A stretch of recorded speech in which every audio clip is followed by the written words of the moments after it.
La météorite qui a formé Charlevoix est tombée il y a environ 350 millions d'années.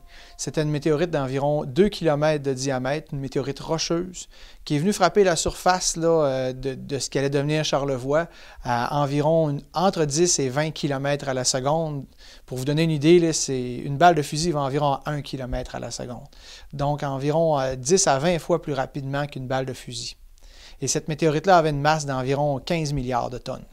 Donc, ça a causé une immense explosion avec énormément d'énergie. On parle d'une énergie d'environ 26 millions de fois celle qui a été libérée par la bombe qui a été larguée sur Hiroshima.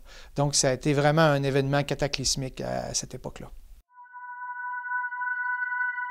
Charlevoix, on le sait, c'est une région qui est très montagneuse. Ça, c'est évident. Sauf que ça a pris du temps avant qu'on sache que Charlevoix, c'est un cratère d'impact météoritique. En fait, ça n'a même pas été découvert comme cratère. C'est les pierres qui ont été découvertes dans Charlevoix qui portaient les cicatrices de l'impact météoritique. Alors, quand les géologues les ont étudiés dans les années 60, Jean Rondeau, en particulier, qui travaillait pour le ministère des Ressources naturelles, a découvert des cônes de percussion. Et ça, c'est une structure dans la roche qui est caractéristique des impacts météoritiques. Alors, à partir de ça, il s'est dit, on ne peut pas avoir ce type de roche-là si il n'y a pas eu d'impact météoritique. Donc, on peut voir les rayures à sa surface. Oui. Ça, j'ai trouvé ça dans le coin de Cap-aux-Oies. Donc, pas tellement loin des éboulements. Alors, ça, là, c'est vraiment des cicatrices de l'impact météoritique de Charlevoix. C'est ce genre de pierre-là qui a permis aux scientifiques, là, aux géologues de découvrir l'origine météoritique de la région. Donc, ça, c'est les témoins. Et puis ça, c'est des exemples de ce qui tombe à la surface de la Terre. Est-ce qu'on pourrait en trouver de nos jours encore des fragments? Il y en a à certains endroits, il y a des sites qui sont protégés. En particulier, il y en a un à Saint-Hilarion, dans le rang 1, qui est un site protégé et qui permet de démontrer finalement l'origine météoritique de la région. Donc, à Saint-Hilarion, il y a un cran en roche qu'on voit des zones comme ça à sa surface. Et puis, ça nous permet vraiment de voir là, une cicatrice de l'impact. Alors, c'est comme ça qu'ils ont découvert qu'on était dans un cratère d'impact météoritique, mais ce n'est pas si évident à voir à partir d'ici. Un des meilleurs endroits pour le voir, selon moi, c'est au sommet du mont du Lac-des-Cygnes ou au sommet du Mirador aux Sources Joyeuses, qui sont des endroits où ça nous permet vraiment de voir le pourtour du cratère. Mais la meilleure manière vraiment de le voir, c'est par des images satellites, comme celle que j'ai derrière moi, là, qui est une image qui a été prise par un satellite RadarSat de l'Agence spatiale canadienne. Alors, c'est vraiment dans cette situation-là qu'on peut le mieux voir le cratère de Charlevoix.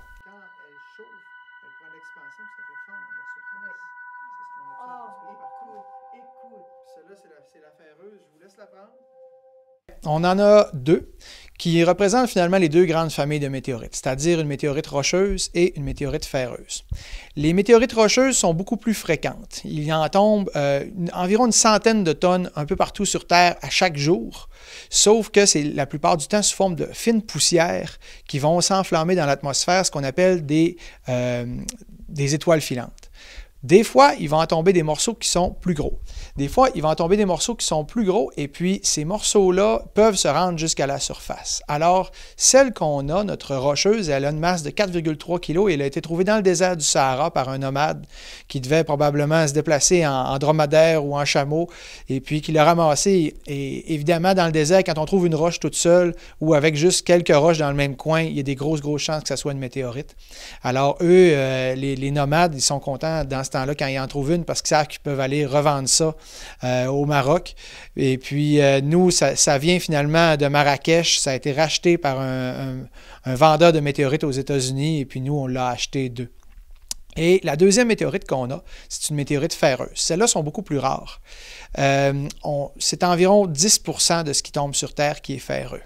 Par contre, celle qu'on a fait partie d'un ensemble de météorites qui était très grosse à la base, parce qu'il y en a environ une centaine de tonnes de fragments qui ont été trouvés en Argentine, dans le nord de l'Argentine. Et puis, les premiers fragments ont été découverts en 1576. Donc, nous, on a acheté un fragment qui s'appelle Campo del Cielo. Donc ça, c'est vraiment une famille de météorites. Il y en a des beaucoup plus grosses que la nôtre. Il y en a une qui pèse 60 tonnes. Évidemment, elle est laissée au sol là-bas. Ils ont seulement creusé autour, puis on fait des genres de petites estrades pour que les gens puissent aller la voir, puissent aller y toucher.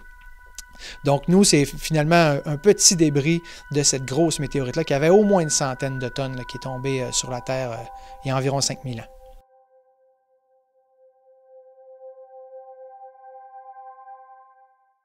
Nous, on les a achetés pour que les gens puissent les voir, puissent leur toucher, puissent même les prendre dans leurs mains. C'est sûr qu'ici, hein, c'est plus petit que, admettons, le planétarium de Montréal. Il y en a des météorites au planétarium de Montréal, mais elles sont barrées.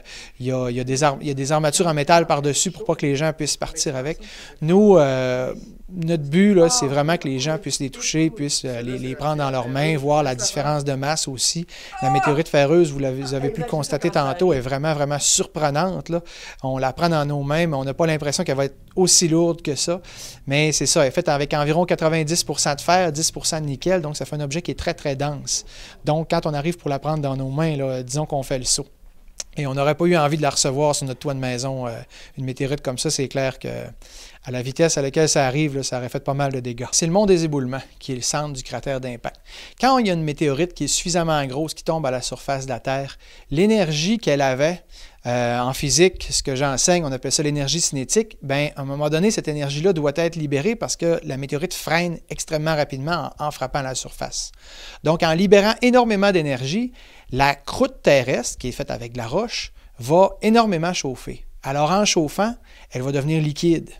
Donc, on peut penser que pendant les fractions de secondes, les secondes durant l'impact, la roche était liquide partout dans Charlevoix. Et à ce moment-là, il s'est fait une genre de dépression dans le centre.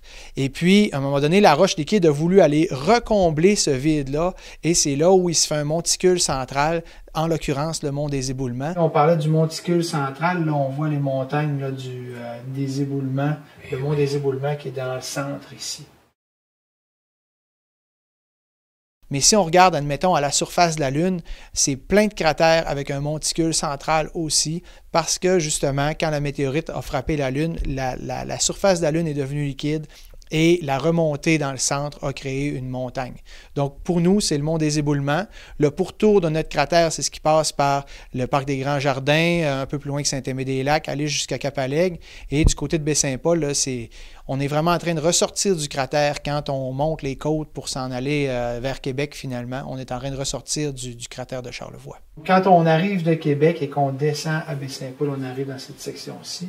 Puis ensuite, quand on retourne vers Tadoussac, à partir de Cap-Alègue, on ressort du cratère pour s'en aller vers Tadoussac.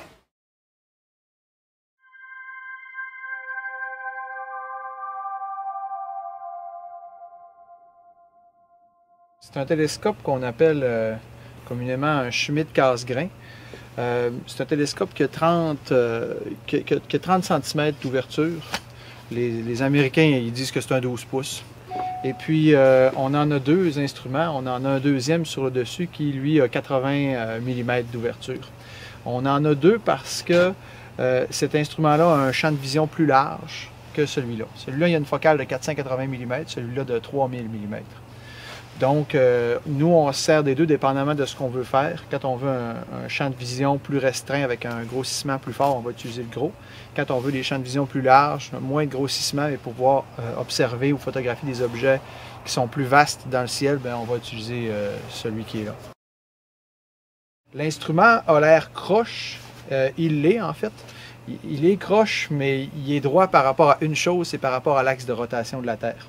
En fait, la fourche du télescope peut tourner. Si je fais tourner le télescope de cette manière-là, en ce moment, il est en train de tourner sur un axe qui s'en va comme ça, mais c'est exactement parallèle à l'axe de rotation de la Terre. En fait, cet axe-là pointe presque parfaitement vers l'étoile polaire qui serait là, mais là, il fait encore trop clair pour qu'on puisse la voir. Donc, le but de ça, c'est que en ce moment, on ne le voit pas, mais le télescope, il tourne sur lui-même. Il fait un tour sur lui-même en 24 heures. Donc, ça veut dire qu'il est en train de compenser la rotation de la Terre. Ça veut dire que moi, quand je le pointe à un endroit bien particulier dans le ciel, automatiquement, une fois qu'il est pointé à cet endroit-là, il fait sa rotation un tour sur lui-même en 24 heures, ce qui fait qu'il va toujours rester pointé vers le même endroit dans le ciel.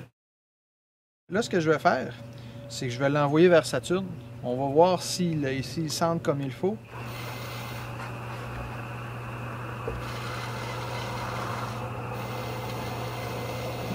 Là, je suis en train de faire la mise au point. Ce qu'on entend, c'est un petit moteur qui fait avancer puis reculer un petit peu l'appareil photo jusqu'à ce que j'aie